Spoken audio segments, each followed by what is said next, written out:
सोलापूर विद्यापीठासमोरील रस्त्यावर शुक्रवारी दुपारी दोन मालवाहतूक वाहनांमध्ये भीषण अपघात झाला आहे। या अपघातानंतर एका मालवाहतूक वाहनाचा चालक घटनास्थळावरून फरार झाल्याने परिसरात काही काळ गोंधळाचे वातावरण निर्माण झाले। या अपघातामुळे दोन्ही वाहनांचे मोठ्या प्रमाणात नुकसान झाले असून रस्त्यावर वाहतुकीची कोंडी निर्माण झाली होती। त्यामुळे या मार्गावरील वाहन चालकांना काही काळ अडचणीचा सामना करावा लागला होता।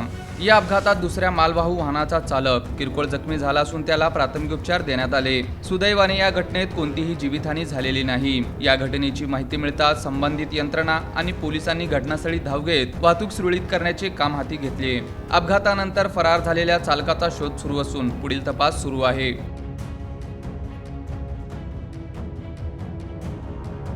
नाव सांगू कसं झालं अपघात? काय नाही, रस्त्यामध्ये गाडी थांबली होती आणि ते बसवून आपण राईटला वळली. मग बसच्या मागे होतो डायरेक्ट. ही गाडी आणि त्या गाडीचा अपघात झाला का? हा, ही आणि ती पाठीमागे. कधी घडला अपघात? आताच एक दिवस अर्धा तास झाला. ड्रायव्हर कुठे आहे? पण ह्या गाडीचा मीच ड्रायव्हर. त्या आणि या गाडीचा? ह्या गाडीचं नाही माहिती. ही गाडी थांबली होती का? हा, थांबली होती रस्त्यात. थांबलेल्या गाडीला तू धडक मारलाय? हा, गाडी रस्त्यात थांबली होती. नेमका अपघात कसा घडला? काय झालं, गाडी रस्त्यात थांबली होती. माझ्या पुढे होती बस. त्या बसच्या पाठीमागे मी होतो. मग बस आणि इंडिकेटर देऊन राईटला गेला. मग मी जसं राईटला घेत होतो गाडी, त्याच्यामुळे गाडी अचानक मला दिसली समोर. मग पाठीमागे बंद गाडी. बसचा स्पीड जास्त होता का तुझा स्पीड जास्त? बसचा स्पीड जास्त होता. माझ्या 14 गिअरवर गाडी होती. 35-40 स्पीड होती माझी. एवढा अपघात मोठा कसा घडला?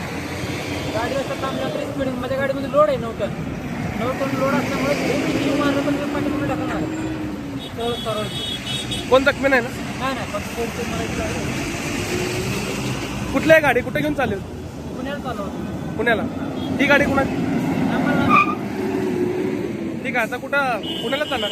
हा, पुण्यात चालू. काय होतं गाडीत? माल काय? पेंट पाहिजे, मिरची पेंट.